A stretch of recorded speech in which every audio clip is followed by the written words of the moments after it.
Hey guys, thank you very much for being here tonight. Picture yourself in the soft darkness of your room, maybe a faint lamp glowing, or the gentle hum of night sounds outside your window. Now, let's drift back to the early 19th century, when a little boy is born, not in France, but in exile carrying a name so heavy it could crush him. Napoleon. If you lived under Napoleon III's rule, and dared to say he was just a copy of his uncle, be careful. Because by the next morning, Paris might name a brand new street after you, but you wouldn't be around to see it. Support us by liking this video and subscribing, so we can keep bringing you calm, comforting stories every night. Now close your eyes, listen closely, and let this gentle story ease you into a peaceful slumber. If you'd like, share what's weighing on your mind today, because sometimes whispering our worries, even silently, can make them lighter. Maybe pull a blanket a little tighter around you. Listen to the quiet sounds of your room and prepare to drift peacefully into our tale. Louis Napoleon Bonaparte enters the world in 1808, not in the splendid palaces of Paris, but in a modest villa in Paris's outskirts during the waning glow of the First Empire. His uncle, Napoleon Bonaparte, is at the height of his power, then crowned Emperor of the French master of Europe, the man who had reshaped maps with his restless ambition. Yet fate works cruelly and swiftly. By the time Louis Napoleon is 6, the mighty emperor is shipped off to St. Helena, defeated, isolated, and slowly dying under the Atlantic sun. The little boy grows up not in marble halls, but in uncertainty, shuttled between Switzerland and Germany, always watched, often distrusted, always referred to as a potential threat because of his last name. Imagine being a child and hearing whispers in drawing rooms. That boy's uncle was Napoleon. Do you think he has the same blood, the same fire, every scraped knee, every stubborn refusal to eat cabbage soup? Every school essay was measured against the shadow of the man who once commanded 500,000 men. Historians still argue whether Louis Napoleon ever truly resembled his uncle in personality, but what's certain is that the weight of legacy pressed heavily on his small shoulders. His early life is a strange mix of aristocratic privilege and desperate instability. Tutors taught him Latin declensions and military drills. He learned to sketch battle formations in the margins of his notebooks, while also growing up with the constant reminder that he was essentially homeless royalty. At one point, he was forced to flee across the Swiss border because European powers feared even a teenager with the Bonaparte name might stir rebellion. Switzerland became a kind of refuge for him. And here comes the quirky tidbit. His neighbors often remarked that he loved to take long solitary walks through the Alps, muttering to himself in French and German about destiny and glory. Picture this slightly awkward young man, hiking boots, muddied, talking to invisible soldiers, and planning campaigns no one had asked for. As the years moved on, he formed a belief that destiny was calling him as surely as a lighthouse calls to a drifting ship. His mother, Hortense de Beauharnais, who was herself stepdaughter to Josephine, and a woman of striking intelligence, whispered encouragement to him. She never let him forget, "You are a Bonaparte, your bloodline means you were born to rule." She filled his young head with stories of Uncle Napoleon's brilliance, glossing over the disasters, exaggerating the triumphs. If Uncle Napoleon had been a myth, she was his priestess, and young Louis Napoleon, her devoted congregation. There's a gentle irony in this childhood. While other children were dreaming about wooden toys or pastries, Louis Napoleon was already daydreaming about coronations, battlefields, and the thunder of cannons. He collected stories of Waterloo like other boys collected stamps, and unlike most exiled royals, who often settled into quiet obscurity, He carried an ambition like a hidden torch. Even his play seemed wrapped in strategy. It was said he once staged a mock battle with tin soldiers, where he carefully rewrote the ending of Waterloo Napoleon, victorious Wellington fleeing just to soothe himself to sleep. Who hasn't wanted to rewrite history at least once, even if only with toy figurines? This exile, this restless, wandering childhood planted the seeds of longing. He wasn't just missing a homeland, he was missing the glory of a dynasty cut short. And that's where we find him at the end of childhood, a young man with no throne, no army, no fortune, but with a last name that still made monarchs in Europe sweat nervously. As one old Swiss villager later said, that boy carried his uncle's hat in his head, even if it was far too large for him. Louis Napoleon grows into a lanky young man with piercing blue eyes and a moustache that refuses to behave, and he convinces himself that destiny is practically engraved in his bones. He's in Switzerland, living under the roof of exile, but his mind is filled with grand armies, marble thrones, and the applause of French crowds. He studies obsessively military manuals, histories of Caesar, biographies of Alexander the Great, and of course, the campaigns of his uncle. If Napoleon Bonaparte was the original blockbuster movie, Louis Napoleon is the sequel that no one asked for but somehow got financed anyway. Day after day, he bends over maps in candlelight tracing lines across Europe. He memorizes fortifications, dreams up tactics and practices speeches that no audience yet exists to hear. Historians still argue whether he was genuinely intelligent or just a determined dreamer. His tutors described him as polite, hard-working, and awkwardly shy, yet driven by a strange conviction that greatness awaited him. To put it gently, he wasn't exactly a dazzling conversationalist. He could bore a dinner table into silence with lengthy explanations of artillery trajectories. But the fire was real, even if it sometimes smoldered rather than blazed. One quirky tidbit from these years, Louis Napoleon became fascinated with artillery design. He actually tried to tinker with cannon mechanisms himself, and locals joked that you didn't want to be too close when he experimented, because the thing might fire backward. He was half young, Prince half-mad scientist in a shed sketching impossible designs that combined patriotism with a touch of hazard. But beyond his odd hobbies, he was carefully cultivating an image.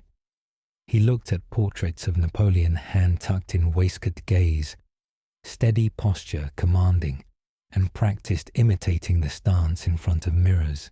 Some contemporaries said he could hold his uncle's pose for hours. Imagine a young man spending more time perfecting his legendary look than on ballroom dances. If Instagram had existed, he would have been the king of dramatic filtered selfies with captions like "Kachar'd Empire Mood." Still behind all this theatricality was a serious conviction. He believed his uncle's fall wasn't the end of Bonaparte destiny, just a pause. France, he told himself, would one day tire of monarchs and weak republics. And when it did, the people would look for a Bonaparte again. All he had to do was stay alive long enough to step into the role. There were nights when he sat by alpine lakes, watching the moonlight ripple across the water, whispering his plans aloud. He practiced speeches in which he promised to heal France's wounds, restore her glory, and lift her once more into greatness. If any cows happened to wander near during these orations, they became the first unwilling audience of the future Emperor Napoleon III. And perhaps somewhere in the quiet, he believed the mountains themselves were listening. His mother reinforced the mission constantly. Hortense was a force of nature, elegant, cultured, endlessly persuasive. She introduced him to sympathetic politicians, former generals, and scattered Bonapartist loyalists across Europe. She painted for him a vision of France waiting like Sleeping Beauty for its Bonaparte prince to return. the truth, most French citizens were busy with bread prices and local gossip, not plotting a second empire. But Louis Napoleon swallowed the myth whole. And yet destiny had a funny way of teasing him. He was too young during Napoleon's wars, too obscure during the Bourbon Restoration, and too foreign during the July monarchy. Each time he tried to raise his head, Europe reminded him, "You're a guest here, not a ruler." He was chased from Italy by Austrian police warned in Switzerland to keep quiet and mocked in Germany as the spare Bonaparte. But ridicule didn't stop him. It only hardened his resolve. There's an image I like to picture Louis Napoleon in a small Swiss study books piled around him, hands ink-stained muttering about artillery, while outside villagers go about their ordinary lives. He is an exile prince, half romantic hero, half awkward dreamer, but completely convinced that one day he will be more than just Napoleon's nephew. He wants to become Napoleon reborn. Whether he would succeed, or simply make himself a living caricature, that was a question history hadn't yet answered. But already in those quiet years of study and stubborn belief, the story of Napoleon III was gathering its strange, irresistible momentum. Louis Napoleon's years of study and self-styled destiny eventually collide with opportunity, though not in the glorious way he imagined. In 1836, at the age of 28, he decides the time has come to stop whispering his plans to Alpine cows and start whispering them to actual French soldiers. His first attempt to seize power unfolds in Strasbourg, and if it weren't so serious, it would read like a farcical stage play. Picture him sneaking into France under an assumed name, carrying the weight of his uncle's legacy, like a suitcase too heavy for his own arms. He has gathered a handful of loyalists, mostly romantic adventurers and desperate exiles, who are just as intoxicated by the Bonaparte legend as he is. Their plan: convince a garrison of soldiers in Strasbourg to rise up, proclaim him their leader, and march on Paris. Easy, right? After all, it had worked for Napoleon the Great, who once won over soldiers with a single dramatic gesture and the unforgettable words, "If any of you will shoot your emperor here, I am."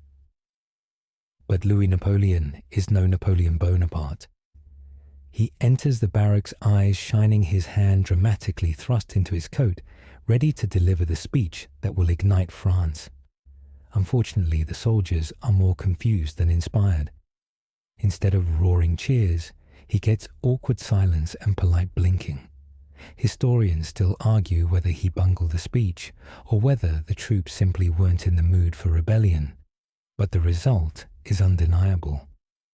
Mutiny doesn't spread, enthusiasm fizzles, and Louis Napoleon is quickly arrested. A quirky little detail: when the police examined his belongings, they found not only proclamations announcing the rebirth of the empire, but also a custom-made imperial eagle flag. He had literally brought his own props to the coup. Imagine showing up to a surprise party with your own happy birthday banner and no guests.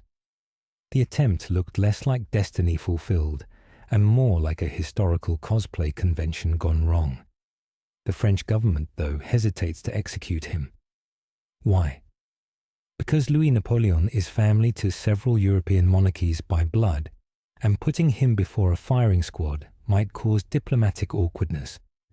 Instead, they bundle him off into exile once again, this time to the United States, and then to England.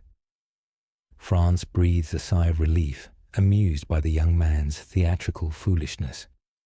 One French journalist snickered that the nephew was trying to reenact a masterpiece with the skill of a street performer. But if Strasbourg was a failure in reality in Louis Napoleon's mind, it was proof that he was on the right path. He told himself the soldiers would have risen if only the timing had been slightly better, or the speech slightly sharper, or the music more dramatic. He never quite blamed himself. Like a gambler who loses and immediately plans the next game, He framed failure as practice for the inevitable triumph. And oddly enough, this ridiculous coup only made him more famous. The public loves a scandal, and suddenly the name Louis Napoleon was in newspapers across Europe. Ridicule, yes, but also curiosity. Who was this stubborn Bonaparte who refused to fade quietly into history? Some peasants muttered maybe he was a figure of destiny just waiting for the right spark. Others rolled their eyes and went back to their cabbages. Even so, the dream didn't die. Exile gave him time once more to study, to plot, and to prepare his next move. And as he sat in borrowed lodgings in London, listening to the clatter of carriages in the foggy streets, he surely thought of Strasbourg not as a humiliating farce, but as the rehearsal dinner for the banquet of empire that lay ahead. Louis Napoleon does not sulk forever about Strasbourg. Instead, he redoubles his efforts, convinced that destiny is like a stubborn mule. You just have to keep tugging on the reins until it finally moves. By the early 1840s, he decides to gamble again. This time the stage is Boulogne, a coastal town in northern France. He envisions a dazzling repeat of his uncle's famous coup land, with loyal followers wave the imperial eagle march triumphantly to Paris and be hailed as saviour. Easy right, except not so easy. His army is a motley group of about 60 men, some more enthusiastic than others, dressed partly in military gear and partly in whatever clothes could pass for uniforms. To make the show grander, Louis Napoleon brings along a trained eagle, yes, an actual bird intended to symbolize the rebirth of the empire. He imagines the eagle circling majestically overhead, inspiring the troops while he proclaims, "Behold, even nature recognizes your emperor." Reality is less cinematic. The eagle, instead of soaring dramatically, flaps in panic, lands on a random bystander's hat and nearly bites someone's ear off. The soldiers of Boulogne, who are supposed to be swept up in the moment, mostly look confused, then call for reinforcements. Within hours, the whole coup collapses in farce. Louis Napoleon is arrested again along with his ragtag followers, and this time, the French government loses its patience. He is sentenced to life imprisonment in the fortress of Ham. Now imagine the humiliation. The self-proclaimed heir of Napoleon, dreaming of thunderous cavalry charges, is instead stuck behind stone walls, eating prison rations and pacing narrow courtyards. Historians still argue whether this period broke his spirit or sharpened it. What is certain is that prison became his peculiar university. Here's the quirky tidbit while imprisoned. Louis Napoleon grew a spectacularly overgroomed moustache and earned the nickname Badinguet from his guards, a mocking play on a mason's name he once borrowed for disguise. Instead of sulking, he busied himself writing essays, pamphlets, and even a book called The Extinction of Pauperism, where he argued for social reforms. Somewhat ironically, he became more respected as a thinker inside prison than he ever had been outside. And then comes his great escape. In 1846, after 6 years, Louis Napoleon hatches a plan. He disguises himself as a labourer, complete with smudged face, baggy workman's clothes, and a plank balanced on his shoulder. Guards barely glance at him as he walks straight out of the fortress gates. One officer reportedly muttered, "Strange fellow carrying that plank," never suspecting they'd just let the nephew of Napoleon stroll to freedom. It's the kind of scene that sounds too absurd for a novel, but it actually happened. He flees once more to England, free but restless. And though his attempt so far had ended in comic failure, something remarkable lingers. Each fiasco makes him more famous. Newspapers across Europe gleefully report the details: the ridiculous eagle, the plank escape. And while many laugh, others begin to sense that beneath the farce there is determination, resilience, and a strange ability to keep bouncing back. France, meanwhile, is entering turbulent times. Economic hardship, political unrest and rising dissatisfaction with King Louis Philippe are boiling under the surface. Soon the winds of revolution will rise again, and this time Louis Napoleon's persistence, his willingness to look foolish and keep trying, will finally pay off. By 1848, Europe is in flames. Revolutions sweep across the continent like brush fires, toppling thrones, scattering kings, and filling the air with slogans about liberty, fraternity, and occasionally cheaper bread. In France, the July monarchy of King Louis Philippe collapses almost overnight.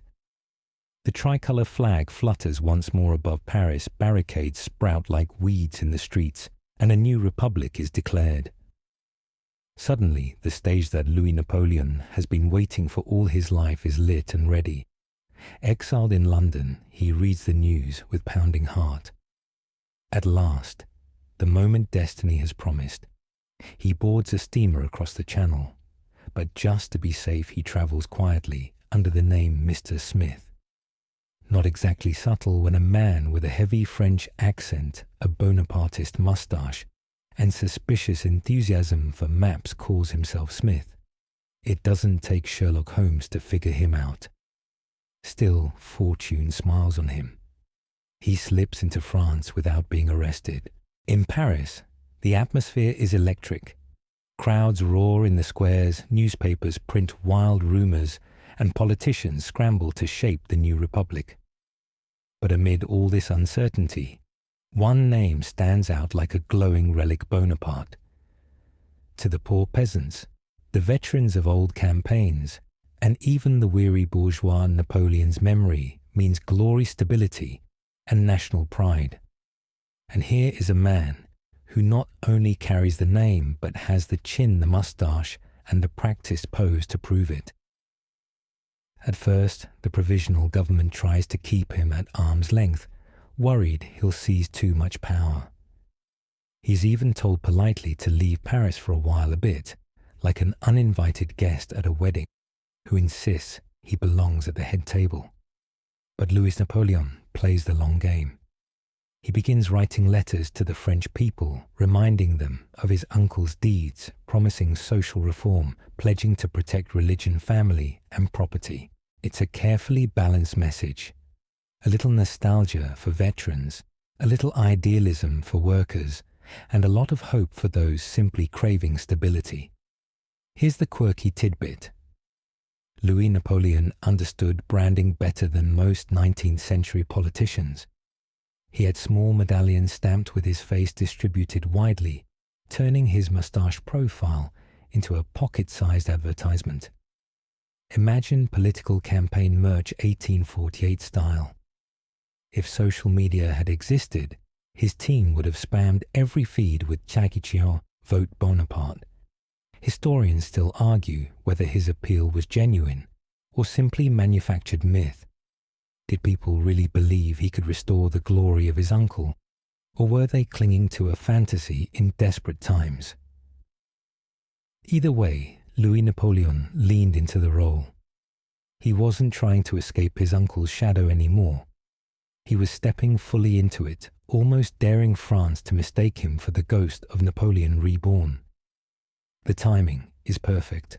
France is holding its first ever election for president, and every adult male citizen has the right to vote. That's over 7 million men, farmers, labourers, soldiers, city dwellers, many of whom can barely read, but all of whom know the name Napoleon. Against this tidal wave of memory, his opponents, seasoned politicians, eloquent statesmen, look dull and unromantic.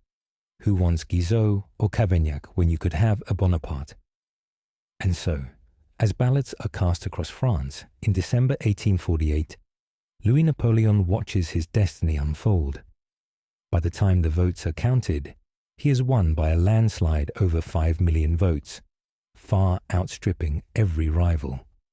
The nephew of Napoleon, the awkward exile, the failed plotter with the eagle and the plank, has suddenly become president of the French Republic. For Louis Napoleon, it feels like vindication, like every humiliation had been rehearsal for this triumph. He had dreamed of armies and coronations, but here he stands in reality elected not by force, but by the will of millions. And though he swears to defend the Republic deep down, he must already feel the stirrings of something greater. After all, Bonapartes are not famous for settling into Republican armchairs. The results of the 1848 presidential election stunned Europe. Louis-Napoleon Bonaparte, once the laughingstock with the flapping eagle and prison plank disguise, now holds the highest office in France. Overnight, he transforms from that eccentric nephew into President of the Second Republic, carrying the hopes of millions who voted for his name more than his policies. Imagine the champagne corks popping among Bonapartist loyalists and the nervous sweating in royal palaces across Europe. Louis Napoleon walks into power with a mixture of triumph and awkwardness. He's not a fiery orator nor a masterful administrator. His speeches are stiff, his gestures rehearsed, his handwriting so illegible that clerks sometimes begged him to repeat himself. Yet he possesses something far more powerful than eloquence, the myth of Napoleon. For veterans who had once marched under the tricolour across Europe, the nephew's election feels like a resurrection of old glory. For peasants in remote villages, the name Napoleon means affordable breadland reform and stability. For city dwellers weary of endless turmoil, it suggests law and order. Still, once the applause fades, reality sets in. Being president isn't the same as being emperor. Louis Napoleon must navigate a parliament filled with hostile monarchists and wary republicans. They see him as an interloper, a pretender, a figurehead, propped up by nostalgia. He meanwhile sees them as obstacles in the way of destiny. The tension is immediate and constant. Here's the quirky tidbit. Despite his growing power, Louis Napoleon insisted on personally feeding his pet parrot every morning in the Élysée Palace. The bird was said to squawk phrases from his campaign speeches, amusing visitors and irritating ministers trying to discuss serious policy. Vive l'Empereur screeched the parrot while lawmakers argued over taxes. It's the kind of detail that makes you wonder whether history occasionally slips into comedy sketches. Yet beneath the light-hearted image lies a serious struggle. Louis Napoleon genuinely attempts reforms. He supports railway expansion, backs credit institutions, and promises to address poverty. His earlier prison pamphlet, The Extinction of Pauperism, becomes part of his political identity. But Parliament resists him at every turn, determined not to let a Bonaparte slip into dictatorship.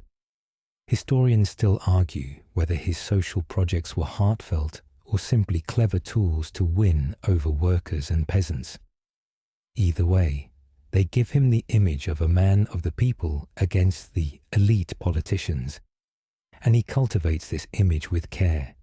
He tours provinces, shaking hands, listening to grievances, appearing in his simple grey overcoat like his uncle once did.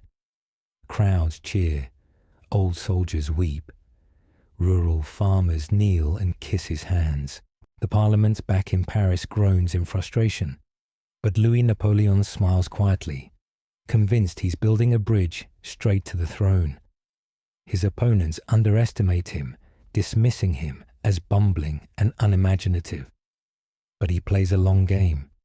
He knows his presidential term is limited by law, only 4 years, no re-election. 4 years for a Bonaparte is barely breakfast, so he begins calculating how to extend his power. After all, didn't his uncle once use popularity, opportunity, and a dash of audacity to crown himself emperor? Why shouldn't the nephew do the same? The years of his presidency are thus a balancing act. Part reformer, part schemer, always careful not to reveal too much too soon. He wins over the people with promises, tolerates Parliament, while plotting its downfall, and keeps destiny glowing in his imagination like a candle that cannot be extinguished. For the man once laughed at As a political clown, the laughter is fading, replaced by something far more dangerous belief. Louis Napoleon, now comfortably seated in the Élysée Palace, faces a problem that has crushed many before him: how to hold on to power when the rules say it must slip away. His presidential term, according to the Constitution, is only 4 years. No re-election, no extension, just a polite thank you goodbye. But Bonaparte don't do polite exits. They do coup, crowns and cannon fire. The balancing act begins. On one side he has the French people, peasants, workers, veterans who still adore him. On the other he has Parliament monarchists who secretly want the Bourbons back, Republicans who fear another dictatorship, and cautious moderates who would rather deal with anyone than a Bonaparte. It's like trying to juggle knives while blindfolded, only the knives keep getting sharper. At first, he plays nice. He presents himself as a humble servant of the Republic, signing decrees with his illegible scrawl, smiling in photographs and bowing to parliamentary rituals. But behind the scenes, he is strengthening his network. He tours France, constantly shaking hands, attending banquets, and listening to farmers complain about taxes. He's not just being polite, he's building a personal bond with the people. Every embrace, every speech, every shared glass of wine becomes a silent campaign for the future. And the people respond. Crowds chant his name, veterans salute, priests praise him from pulpits. The parliament may despise him, but the countryside loves him. Historians still argue whether Louis Napoleon truly understood the depth of rural France's attachment to the Napoleonic myth, or whether he simply stumbled into it. Either way, he knows one thing: the people are his trump card. Quirky tidbit: he once visited a small village where the mayor presented him with a rooster as a symbol of France. The bird immediately escaped, causing chaos, as villagers chased it through muddy streets. While the president tried to look dignified, the newspapers, ever hungry for satire, reported the incident as a symbolic struggle between the Republic's rooster and the emperor's ambitions. Even barnyard comedy couldn't hide what everyone sensed: Louis Napoleon wanted more than just one term. Meanwhile, tension with Parliament escalates. Laws he proposes are blocked. Ministers resign in protest. He vetoes measures that weaken his authority. The atmosphere in Paris thickens with suspicion. The newspapers mock him as the nephew in waiting, suggesting he's rehearsing for an imperial coronation. And they're not wrong. He begins quietly placing allies in key positions: loyal generals, sympathetic prefects, ambitious financiers. Step by step, he constructs a scaffolding of power sturdy enough to support something much larger than a presidency. By 1851, the clock is ticking. His term is nearly over, and Parliament refuses to amend the Constitution to let him run again. The message is clear: when the time comes, Louis Napoleon must pack his bags. But he has no intention of leaving. He has rehearsed this role too long, endured too much mockery, carried too much destiny in his pocket to walk away. The stage is set. Soldiers are ready. Supporters whisper in corridors. The people are restless, and the Parliament is divided. Louis Napoleon waits for the perfect moment to act. He knows that to remain president would be failure. To become emperor would be triumph.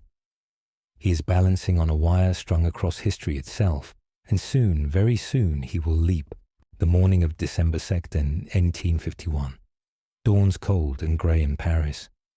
Citizens wake to find the city plastered with proclamations. Parliament has been dissolved. Universal suffrage is restored. Soldiers patrol the boulevards. And the signature at the bottom of every decree: Louis Napoleon Bonaparte.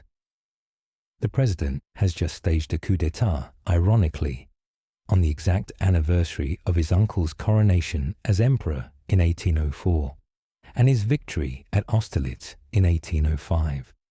If you're going to break the rules, why not do it with historical flair? The coup is swift and calculated. loyal generals surround the National Assembly, locking deputies out of their chamber. Leading Republicans are arrested in their beds. By dawn, power has shifted. Some Parisians cheer, some curse, but most simply blink in weary resignation. After all, France has seen kings, emperors, and republics topple like dominoes in the last half-century. What's one more, yet not everyone accepts the coup. Protest erupts in Paris, barricades rising in narrow streets. Workers and Republicans rally shouting defiance. But Louis Napoleon has learned from his uncle's Handbook Act, decisively show no hesitation. Troops fire on the barricades, cannon roar down alleys, and within days the rebellion is crushed. The blood on the cobblestones leaves a bitter taste in the city, even as calm is restored. Historians still argue whether Louis Napoleon truly believed he was saving France from chaos, or simply seizing his chance at absolute power. Here's the quirky tidbit amid the turmoil. A cafe owner near the Boulevard Saint-Martin famously wrote on his chalkboard menu, "Today's Special Republic, roasted with Bonaparte sauce." Satire, even in revolution, is never far away in Paris. After the coup, Louis Napoleon moves quickly to legitimize his new authority. He organizes a plebiscite, a national vote, asking the people to approve his actions. The result is overwhelming millions of votes in favor, a mere fraction against. Of course, critics mutter about intimidation, manipulation, and stuffed ballot boxes. But on paper, at least, the people have spoken. Once again, Louis Napoleon proves he knows how to use the Napoleonic name, not just as a memory, but as a political weapon. And here lies the paradox. For all the illegality of the coup, for all the blood spilled in Paris streets, Louis Napoleon wraps himself in the language of democracy. He insists he is the guardian of universal suffrage, the protector of ordinary citizens against corrupt politicians. His speeches blend populism with paternalism, promising to care for France like a father for his children. Cynics see it as manipulation, but for many peasants and townsfolk, it sounds reassuring. The December coup transforms the balance of power. The Republic still exists on paper, but in reality, one man holds the reins, and deep inside, Louis Napoleon must feel destiny's hand pressing firmly on his shoulder. He has dissolved assemblies, silenced opponents, and bent the will of France toward himself. All that remains is to take the final step his uncle once took to crown himself emperor. December the 2nd, 1852. Exactly 1 year after his coup, and 50 years after his uncle's coronation, Louis Napoleon makes the inevitable leap. He transforms himself from President of the French Republic into Emperor Napoleon III. The numbering is deliberate, even cheeky. He counts his uncle's short-lived son, the King of Rome, as Napoleon II, even though the poor boy never actually ruled France. By this sleight of hand, Louis Napoleon insists that his own reign is a continuation, not an imitation of the Napoleonic dynasty. The coronation ceremony is filled with pomp.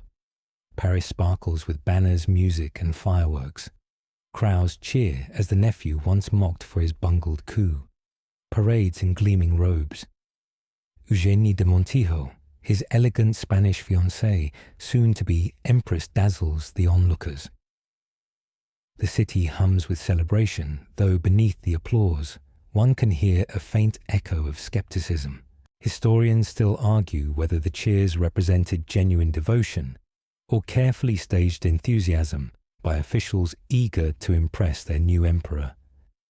Napoleon III wastes no time in cultivating grandeur. He surrounds himself with ceremony, reintroduces court rituals, and restores imperial symbolism. The eagle reappears on flags, medals, and even on public fountains. He insists on portraits where he strikes the same pose as his uncle, hand tucked into waistcoat gaze, stern jaw set in imitation of the original. The effect is both impressive and uncanny, like watching a theatre understudy step into the lead role of a play that ended badly the first time. Here's the quirky tidbit. Napoleon III, despite his obsession with grandeur, had an odd habit of doodling tiny sketches of forts and cannons on official documents. Ministers sometimes discovered their decrees returned with little stick soldiers scrawled in the margins, as if the emperor couldn't resist turning paperwork into a battlefield. But beyond the eccentricities, his power is real. Through another plebiscite, the people ratify his empire with millions of votes. Again, skeptics point to manipulation, but the fact remains peasants and small-town voters continue to adore him. For them, the empire means order, stability, and prosperity after years of chaos. For elites, it means lucrative contracts and influence at court. For Europe's monarchs, it means a new player in the eternal chess game of power. And yet, the irony cannot be missed. Napoleon III insists he is the heir to greatness, but every choice seems haunted by comparison to his uncle. When he wins, people mutter, "Ah, just like Napoleon." When he falters, critics sneer, but not nearly as good. To rule in the shadow of such a legend is both a blessing and a curse. Still, on that crisp December day, the nephew seizes his crown with satisfaction. From obscure exile to mocked plotter from failed coups. With eagles and planks to Emperor of France, what a journey it has been.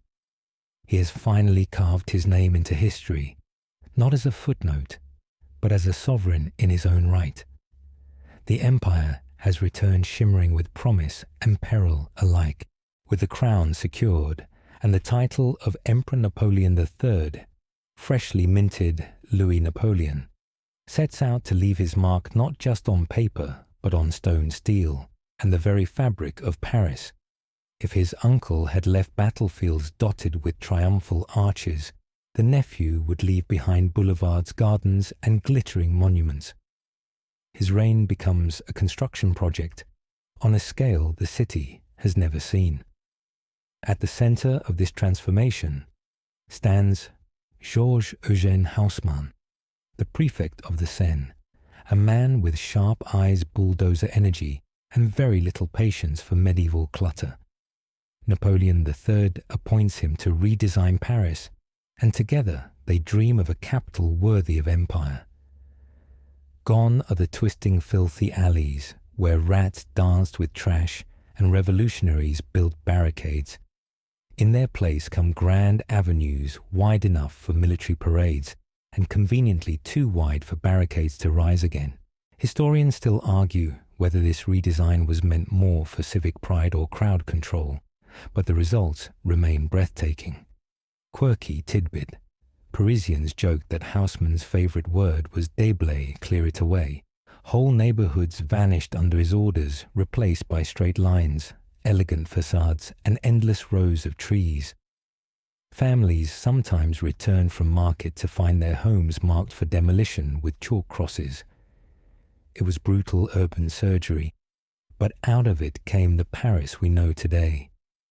Imagine walking through the new city gas lamps, glowing at night along shining boulevards, the fresh scent of chestnut trees, fountains sparkling in the sun, and cafes with iron tables spilling onto sidewalks. The Eiffel Tower didn't exist yet, but the Paris of Haussmann and Napoleon III was already a postcard waiting to happen. The emperor adored showing off this transformation. He would ride in an open carriage, down the newly cut avenues, waving to crowds, his moustache neatly waxed, his Empress Eugénie dazzling at his side. Foreign dignitaries gasped at the scale of it all. Paris was no longer the shabby capital of barricade uprisings. It was the showpiece of Europe rivaling London in grandeur. And the projects didn't stop with streets. Napoleon III expanded parks, commissioning the Bois de Boulogne and Bois de Vincennes, sprawling green spaces where ordinary Parisians could stroll, picnic, and escape the city's clamour. For the first time, the working poor could breathe fresh air in gardens once reserved for aristocrats. Children played by artificial lakes, couples rowed boats, and on Sundays the city seemed to exhale. Here's where the emperor reveals something unique. While his uncle focused on conquest abroad, Napoleon III wanted to conquer urban misery at home, or at least the appearance of it. He invested in railways, markets, and modern sewers that banished cholera outbreaks. Visitors marveled that Paris, once a city of stench and chaos, was becoming a model of modern living. Still, not everyone was impressed. Critics fumed at the massive debts piling up to finance the works. Some accused the emperor of turning Paris into a stage set, pretty facades, hiding poverty pushed to the margins. And of course, there were whispers that the wide boulevards weren't about beauty at all, but about making it easier for troops to crush the next revolution. But in the shimmering gaslight of the 1850s, with music drifting from cafes and new fountains bubbling in freshly built squares, the city glittered like never before. For Parisians strolling beneath the newly planted trees, Napoleon III seemed less like a shadow of his uncle and more like a visionary in his own right. The city is glowing, the boulevards are wide, and the fountains sparkle. But Napoleon III knows that an empire cannot live on bricks and cobblestones alone. Power needs glamour, and glamour requires spectacle. If his uncle had relied on the thunder of cannon and the awe of battlefield victories, the nephew prefers silk chandeliers and courtly theatre. Enter the court of the Second Empire. It becomes one of the most dazzling in Europe, a place where aristocrats, artists, diplomats, and opportunists whirl together under glittering ceilings.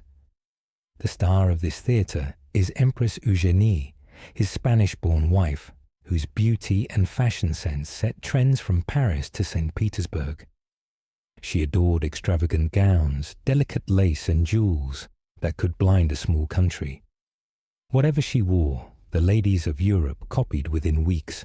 Historians still argue whether Eugénie was a political partner or more of a decorative figure, but no one denies she made the court shine like a chandelier, turn to its brightest flame. Here's the quirky tidbit. Eugénie was fiercely opinionated about fashion, and she once declared that crinolines, those enormous cage-like skirts, were essential to true elegance. Imagine navigating a crowded ballroom where skirts were so wide they knocked over trays, toppled chairs, and once even trapped a startled dog underneath. Paris fashion could be dangerous, and under Napoleon III, it reached comedic proportions. The emperor himself cultivated style too. He may not have had his uncle's battlefield charisma, but he knew the power of imagery. Court photographers captured him in majestic poses, sometimes with a hand dramatically resting on a globe, as if he were personally weighing the fate of continents. Guests at the Tuileries Palace were treated to endless banquets, music, and fireworks, each event carefully staged to impress both locals and foreign dignitaries. Yet the glamour was more than vanity, it was politics. The empire projected stability through display. By dazzling the elite and delighting the masses, Napoleon III created the impression of prosperity, even when debts mounted behind the scenes. Foreign visitors from Queen Victoria to envoys from Japan marveled at the splendor of Paris under the Second Empire. For them, it was proof that France, once racked by revolution, had reclaimed its place as a leader in art, culture, and style. Still, satire never slept. Cartoonists in newspapers loved portraying Napoleon III as a smaller moustached echo of his uncle puffed up in oversized uniforms. Parisians, always quick with a joke, sometimes whispered that the empire was lace on the outside, patchwork on the inside. But even they couldn't resist the lure of spectacle. When gas lamps lit the boulevards and music spilled from ballrooms, the city felt enchanted. And the empress, with her keen eye for style, didn't just influence gowns. She patronized artists, designers, and architects, helping to shape the look of an age. Museums expanded, theaters flourished, and even the way Parisians decorated their homes shifted. To match the so-called Second Empire-style ornate furniture, plush fabrics, and gold leaf on anything that would sit still long enough to be gilded. For Napoleon III, this glittering court wasn't just vanity. It was armor. He knew critics called him a weak imitation of his uncle. So he surrounded himself with spectacle that demanded respect. He may not have marched across Europe like Napoleon III, but he made Paris the capital of elegance, and in the candlelit glow of 1,000 chandeliers with violins playing and skirts sweeping across marble floors, even his harshest critics sometimes forgot that beneath the silk and lace was a man still chasing a ghost. The chandeliers glitter, the fountains sparkle, and Paris basks in the glow of its transformation. But Napoleon III cannot resist looking beyond his borders. The nephew of the great conqueror feels he must prove himself not only with boulevards and ballrooms, but also with battles. And so begins the long list of foreign adventures, each one a gamble for glory, each one a chance to step out of his uncle's shadow or trip over it. His first major foray is the Crimean War in the 1850s. France, alongside Britain, marches against Russia to defend the Ottoman Empire and keep Europe's balance of power intact. For Napoleon III, it's not really about Constantinople's sultans or the Black Sea. It's about prestige. He wants France to be seen again as a major military player. And at first it works. French troops fight bravely at battles like Alma and Malakoff, and Paris celebrates victories with fireworks. When the Treaty of Paris is signed in 1856, Napoleon III hosts a grand peace conference that makes France look like the arbiter of Europe. For a moment, he feels like he's wearing his uncle's boots, and they almost fit. Yet war is costly, and critics whisper that France paid too high a price for too little gain. Historians still argue whether the Crimean War was a triumph of French diplomacy, or simply a bloody sideshow that strained resources. But Napoleon III beams in portraits convinced he has finally tasted real glory. Quirky tidbit during the Crimean campaign, French soldiers supposedly brought back the recipe for chicken à la Kiev. Historians debate this origin story, but the idea of culinary spoils of war, soldiers swapping artillery for butter-stuffed chicken, remains deliciously funny. Next comes Italy. Napoleon III fancies himself the midwife of Italian unification, allying with Piedmont Sardinia against Austria. In 1859, French troops win at Magenta and Solferino battles so bloody that one horrified Swiss observer, Henry Dunant, goes on to found the Red Cross. The victories earn Napoleon III applause in Paris and gratitude from Italian patriots. For a brief moment, he looks like the champion of national self-determination. But he soon loses his nerve signs a quick peace and leaves Italy only half unified. Critics mutter he wanted to play hero without paying the full price. And then comes Mexico, the most audacious and disastrous adventure of them all, which we'll explore more deeply later. For now, it's enough to know that Napoleon III's thirst for foreign prestige keeps dragging France into quagmires. He seems unable to resist the temptation to measure himself against his uncle on the battlefield, even if the terrain and stakes are wildly different. Back home, though, Parisians love the headlines. Victories abroad mean parades, medals, and new names for boulevards. The empire looks strong, and the emperor looks like a man fulfilling his destiny. But beneath the pageantry lies the same danger that haunted his uncle. The more he gambles abroad, the more vulnerable France becomes at home. And as history has a way of repeating, Napoleon III will eventually discover that chasing glory abroad can bring disaster marching straight to your own doorstep. Of all Napoleon III's foreign adventures, none would stain his reputation quite like the Mexican expedition. It began, as so many grand schemes do, with high-sounding speeches and visions of destiny, and ended in mud, blood, and humiliation. The story starts in the 1860s, when Mexico is struggling under debt. European creditors, including France, Britain, and Spain, send ships to collect payment. At first, it's a straightforward financial mission. But Napoleon III sees a bigger picture. He imagines creating a Latin Catholic empire in the Americas friendly to France to counterbalance the growing power of the Protestant United States. It sounds bold, visionary, maybe even brilliant. Historians still argue whether this was strategic genius or reckless fantasy. And so he recruits a monarch, Archduke Maximilian of Austria, a gentle, idealistic man with a neat beard, and a tendency to read poetry when he should be reading battle reports.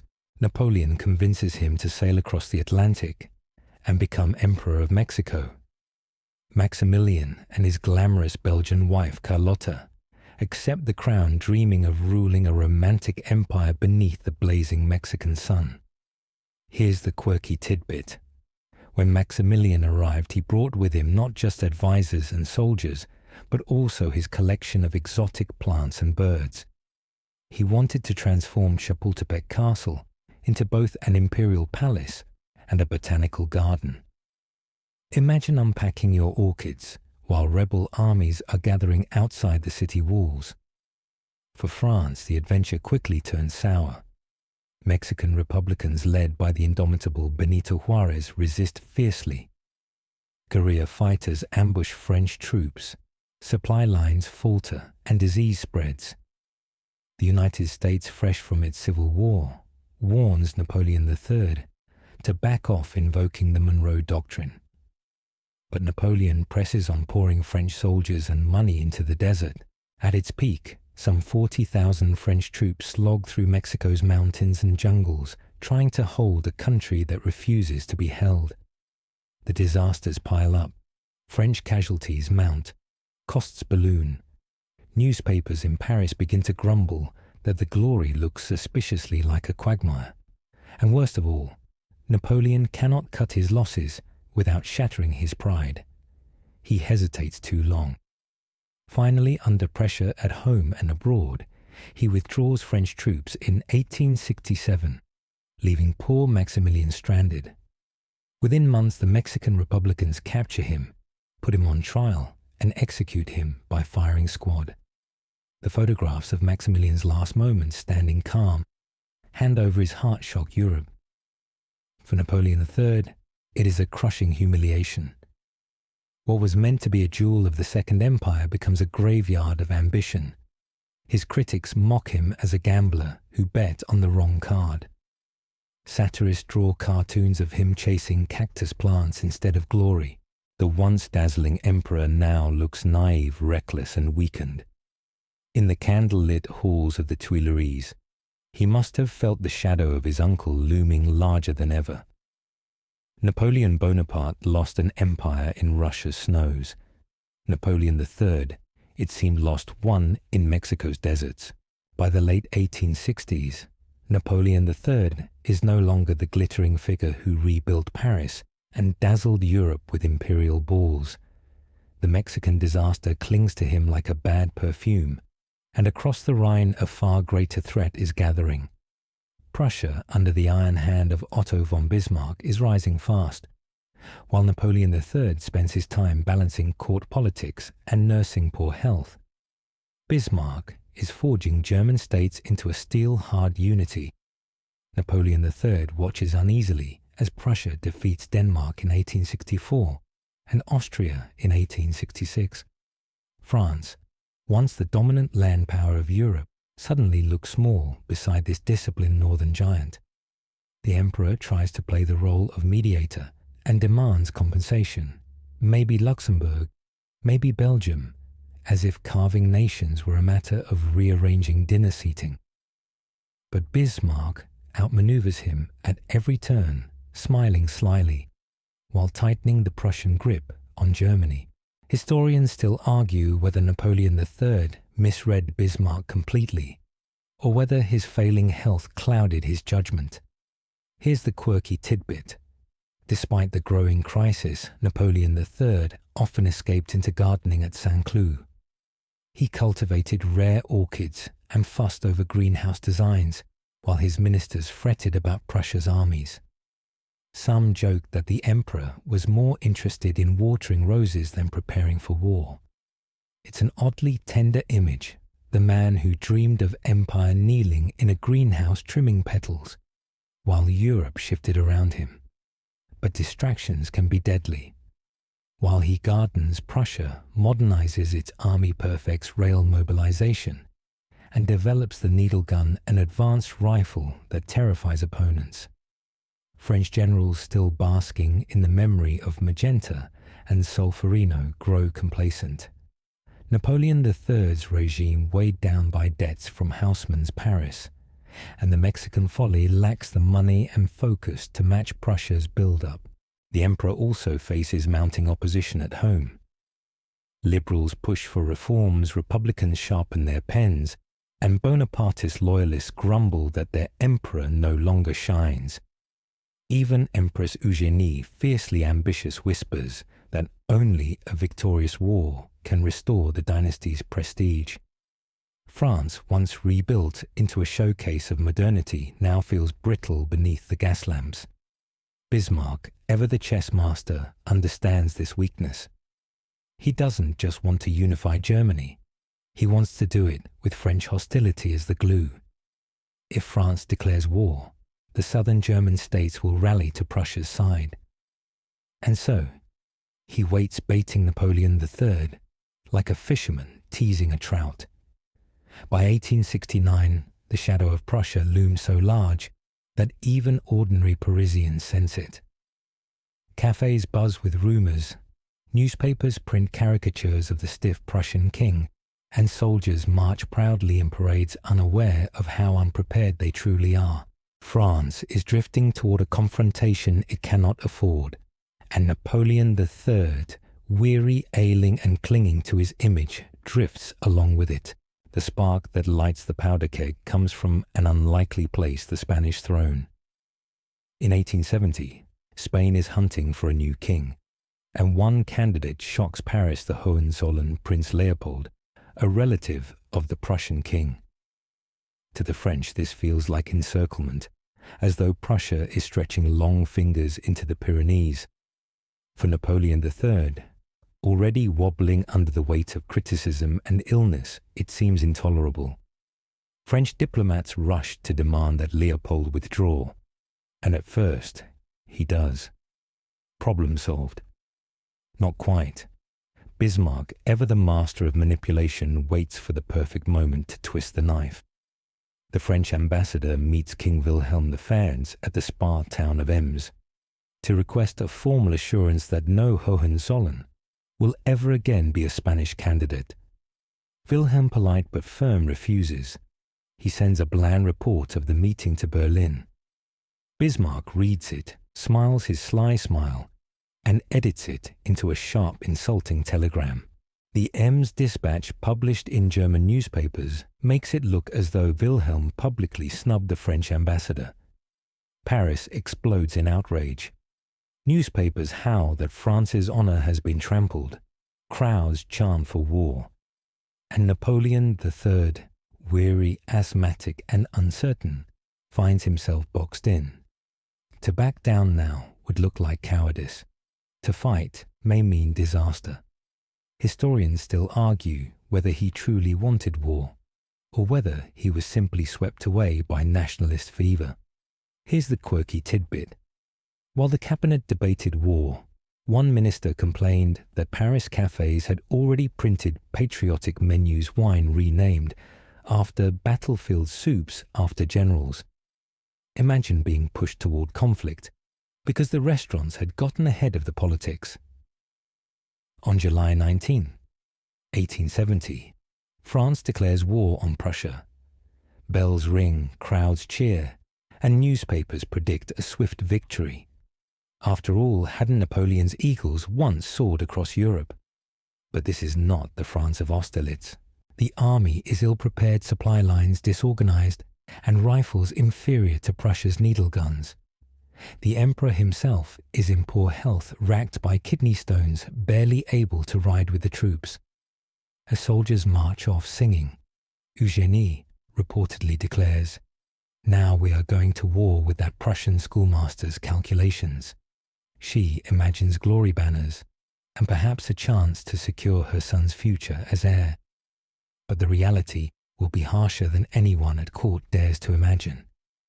France has stepped into a trap set by Bismarck. The southern German states, as predicted, rallied to Prussia's side.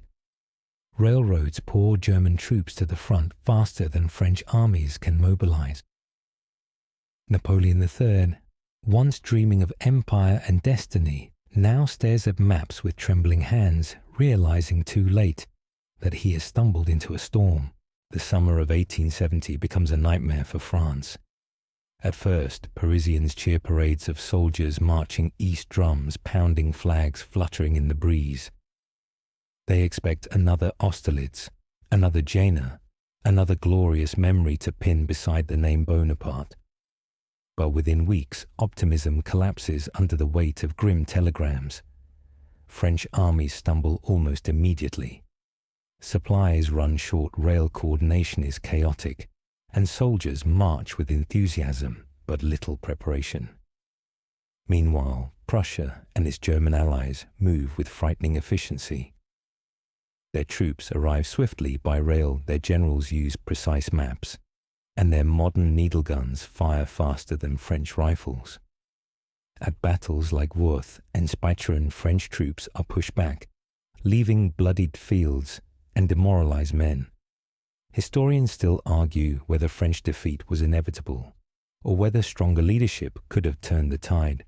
But the fact remains, Prussia is winning and fast. And then comes Sedan.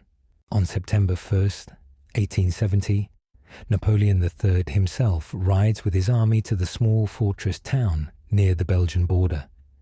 He is pale, suffering from agonizing kidney stones, barely able to sit a horse. Yet he insists on being present, as if proximity to battle might conjure his uncle's spirit. What unfolds is not glory, but disaster. The French army, cornered by superior German forces, is pounded by artillery and encircled. Soldiers fight bravely but are overwhelmed. Smoke chokes the fields. Cannon fire shakes the earth and cries echo across the valleys. By evening, it is clear the French are trapped. Napoleon III, desperate and broken, raises the white flag. Here's the quirky tidbit: before surrendering, the emperor reportedly sat under a tree with his aides clutching a handkerchief embroidered by Eugénie. He muttered that he would rather die in battle, but could not bring himself to order a hopeless last charge. In that moment, the dream of carrying on the Napoleonic legend dissolves into the mud at Sedan. The next day, he is taken prisoner by the Prussians. Cartoonists in Germany gleefully depict him handing over his sword, while Paris reels in shock. The man once crowned with fireworks and fanfare is now a captive, humiliated, his empire crumbling around him. News reaches Paris within hours, and crowds storm the streets. The Second Empire collapses in a rush of anger and disbelief. By September 4th, the Republic is proclaimed once more. It is a humiliation beyond measure. Napoleon III had gone down in a blaze of defiance at Waterloo. Napoleon III surrenders sick and weary at Sedan. For his enemies, it is proof he was always a pale imitation. For his supporters, it is tragedy. For France, it is the beginning of occupation and the harsh birth of the Third Republic. The Bonaparte, who once promised glory, ends his reign not in triumph, but in captivity. After Sedan, the Bonapartist dream dissolves like smoke. Napoleon III, once the confident emperor striding down Haussmann's boulevards, now finds himself a prisoner of war. He is taken first to Germany, confined under polite guard, treated as an awkwardly famous guest rather than a dangerous enemy. Yet humiliation clings to him. In a single battle he has lost not only his throne, but his honor. Meanwhile, in Paris, chaos reigns. Crowds storm the Chamber of Deputies, tear down imperial symbols, and proclaim the Third Republic. Eugénie, suddenly thrust from empress to fugitive, flees the Tuileries palace disguised in a plain cloak. Legend has it, she slipped out a side door guided by her dentist, of all people, who smuggled her through the streets before she escaped across the Channel. One moment she was the glittering hostess of Europe, the next, a refugee hiding in a dentist's carriage, proof that history can be as absurd as it is cruel. Napoleon III eventually joins her in England after his release. The once grand emperor now lives quietly at Camden Place in Kent, a country house lent by wealthy Bonapartist supporters. His health, his failing kidney stones gnaw at him relentlessly, and his spirit seems diminished. He spends his days reading newspapers, playing with his only son, the young Prince Imperial, and occasionally walking the gardens. Once he commanded armies, now he tends roses in foreign soil. Here's the quirky tidbit. Despite his frailty, Napoleon III insisted on wearing his imperial decorations, even at casual dinners in exile. Guests would sit in a modest English drawing room, while the dethroned emperor ate roast beef with medals pinned to his waistcoat. It was equal parts tragic and comical, like a man stubbornly refusing to remove a costume after the play has ended. Historians still argue whether his fall was the result of personal weakness, bad luck, or the unstoppable rise of Germany. Some see him as a dreamer undone by illusions, others as a reformer who modernized France but overreached abroad. What is clear is that the once mighty emperor now lives in the shadow of failure. And yet, even in exile, he clings to hope. Bonapartist loyalists whisper that France might recall him. He writes letters, ponders political essays, imagines a restoration. But each day his body weakens further, and his son grows taller, becoming the focus of dynastic dreams. Napoleon III fades into the background, a ghost of an emperor in an English garden, while France turns its gaze toward a new and uncertain future. The final act of Napoleon III's life plays out not on battlefields or in glittering palaces, but in the quiet English countryside. At Camden Place in Kent, the former emperor lives as a curious mixture of exile invalid and nostalgic monarch. Each morning he takes short walks in the damp gardens, leaning on a cane, his once grand figure now stooped. Each evening he sits by the fire, wrapped in blankets, discussing politics, with a few loyalists who still visit. The man who once ordered Haussmann to bulldoze half of Paris now complains about English rain dripping through the roof. His health worsens steadily. Kidney stones torment him, and in early 1873 he undergoes a risky surgery. Eugénie, steadfast and still fiercely loyal, waits anxiously by his side. But the operation fails, and on January 9th, 1873, Napoleon III dies at the age of 64. His last reported words are whispered to his son, "Is it not true, Louis, that we were not cowards at Sedan?" Even at the end, he cannot let go of the shadow of defeat. Eugénie is shattered. She devotes the rest of her long life to preserving his memory and protecting their son, the Prince Imperial. But tragedy strikes again. In 1879, the young prince serving with the British Army in South Africa is killed by Zulu warriors during a reconnaissance mission. He is only 23. For Bonapartists, it feels like destiny itself has closed the book on their dynasty. Here's the quirky tidbit. Eugénie, in her grief, often visited spiritualists and seances, hoping to hear from her husband and son. Imagine the once magnificent empress who once wore diamonds that rivaled stars, now sitting in darkened English parlours, listening for ghostly taps on a table. History rarely spares even its grandest figures from heartbreak. As decades pass, Napoleon III's reputation remains tangled.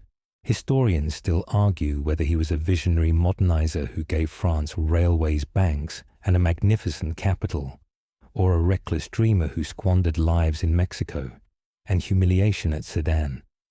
He is both builder and blunderer, reformer, and gambler, a man always measured against the impossible standard of his uncle. And that is his legacy to have ruled in the long, heavy shadow of Napoleon I. He rebuilt Paris, dazzled Europe with spectacle, experimented with social reform, and sought to carve out glory abroad.